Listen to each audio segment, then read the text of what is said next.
I've been working on my game for 2 years now, and I'm finally about to finish it. This is my game, Never Forgotten. It's a 2D survival horror game about exploring a dying world engulfed in flesh. Solve puzzles, cling to scarce resources, and fight monstrous creatures in a real-time turn-based combat system inspired by the likes of Everhood and Undertale.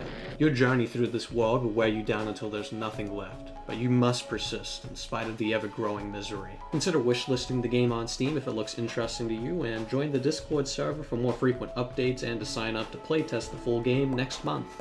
Over the past 2 years, I've been working on Never Forgotten, and it's nearly finished. This week, I plan on finishing the game, from which point it will be fully playable from start to finish.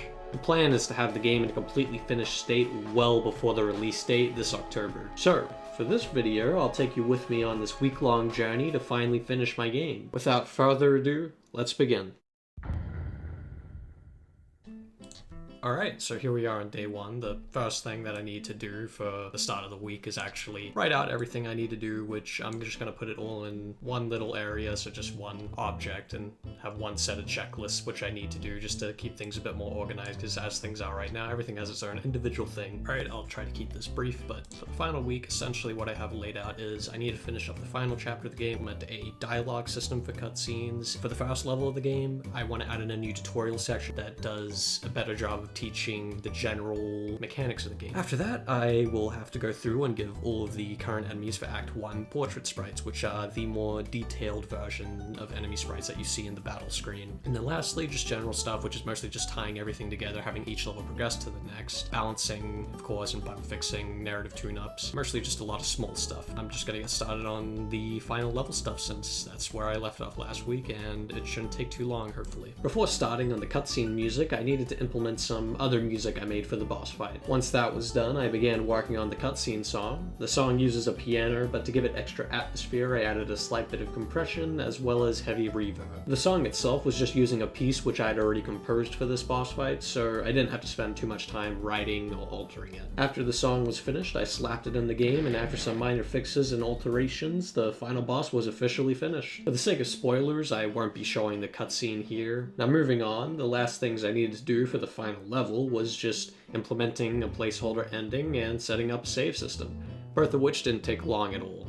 Now with the final level finished, I needed to move on to the dialogue system for cutscenes. Now, the way I planned on going about this was making it so that the dialogue system was completely separate from the cutscene systems. How this would work is a cutscene is activated, and then once that cutscene runs through everything it needs to do and is finished, if it has dialogue to play, it will run through that, and then after that dialogue is finished, it will then activate another cutscene, which will close everything out and give control back to the player. I set out on this task by first making the UI for the system. Now once that was finished, I began scripting it, and generally speaking, I didn't have too many difficulties since I was able to use the interaction system as a base for the code, with just a few alterations. After some testing and fixes, I had everything working well enough. Here's the dialogue system in action. This cutscene opens up with some dialogue before abruptly cutting to the player collapsed on the floor, then getting up. By now, it was lunchtime and I had started my break. Now, I typically would do an additional 2 hours of work before calling it a day, but my friends and I had planned on watching a movie, so I ended up just doing that, and it was a long movie and I didn't really have time to work on the game afterwards. If you're curious, we watched The Wailing, a 2016 film, and it was really good. I'd recommend you check that out. After that, I made my dinner and just relaxed for the rest of the evening. Anyways, with day 1 finished, let's move on to day 2.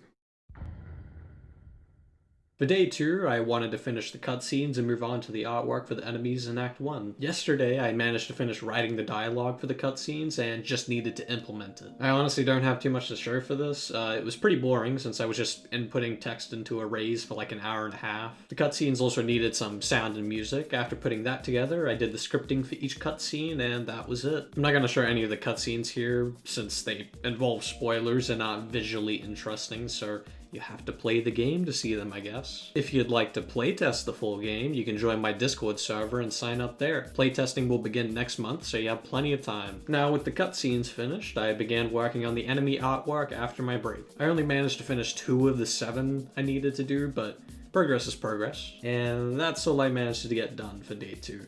Things are looking a bit tight since I still need to finish not only all the art, but a new area and a bunch of smaller stuff. I'm confident I can finish everything up though, but I guess we'll just have to wait and see if I can pull through. Immediately on my to-do list for day 3 was finishing up all the enemy portraits for Act 1. Not really a whole lot to say here, just a lot of art. I've expressed my feelings regarding this in a previous video, but I feel it's maybe worth mentioning here. In doing this art, I obviously needed to move quickly to get it all finished in time, and in doing that, I couldn't spend time meticulously detailing each enemy. Again, due to my strict time limit. What this results in is work which I, of course, am not all that proud of sometimes. But in order to finish my game, I need to keep moving, and I kind of have to be content with whatever I'm able to do within that time frame. As long as you're trying at all, you are putting in your best effort, and don't forget that. All this art that I made, it's good enough. It's not amazing, it's not quite up to par with some of my previous work, but it's good enough. We will continue to grow as artists, but for now, learn to accept your current skill. Anyways, I spent the rest of the day implementing that art and also updating a couple things on the Steam page, like library assets as well as screenshots, since they kind of needed a bit of a facelift. And with that, we're on to day 4.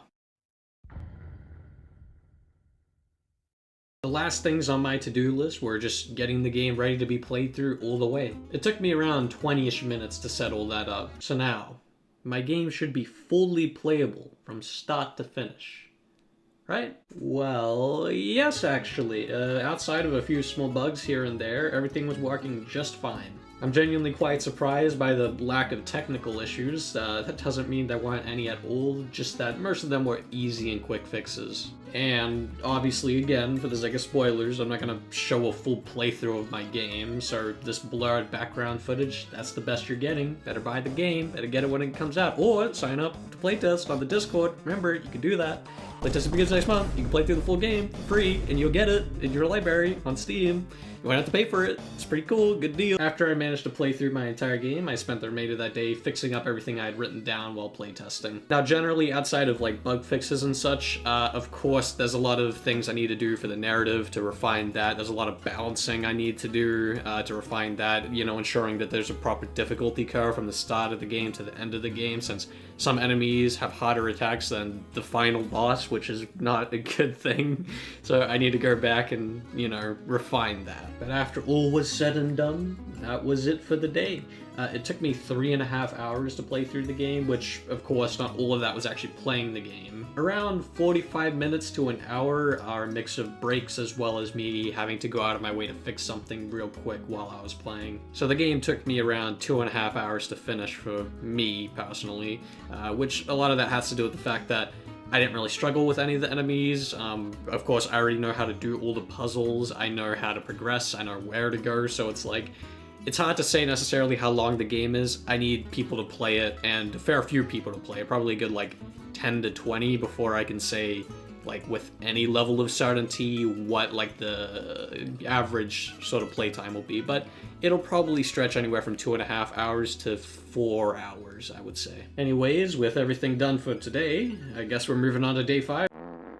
So what to do for day 5? Well, to begin, I wrote all of the leveling stats out on paper so that I could actually balance it for the whole game. I'm not going to go too in depth to what all this means, just that now player leveling throughout the whole game is balanced. Aside from that, I of course need to play through the game some more and balance it, as well as fine-tune the writing and, you know, more stuff of that such. But as for the video, it's pretty much done. Was I able to finish the game in 1 week? Try 4 days, but, you know, I don't think that would sound as good as on a video title, so it's gonna stay at 7 days. Anyways, with everything finished, let's close this out, shall we?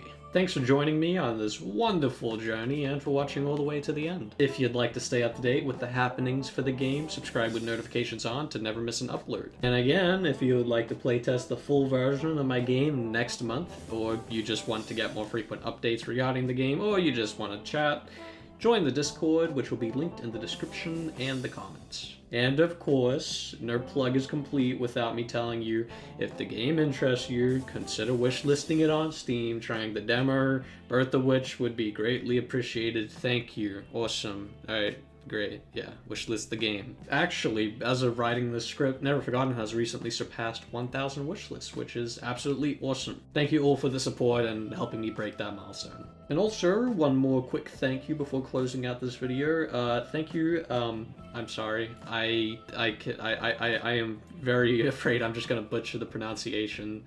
Here they are on screen. They suggested that I move all the text boxes in the game, I align them to the left so that the player can actually read them while they're being typed out. I genuinely do not know how, like, I didn't, like, do that already. Like, it's such, like a thing where it's like, that is just the way it should be, right? But I would like to thank them for the suggestion, because I've literally implemented it and it's like way better. Thank you. Anyways, that's all for this week. I'll be back next week with yet another video about something. Until then.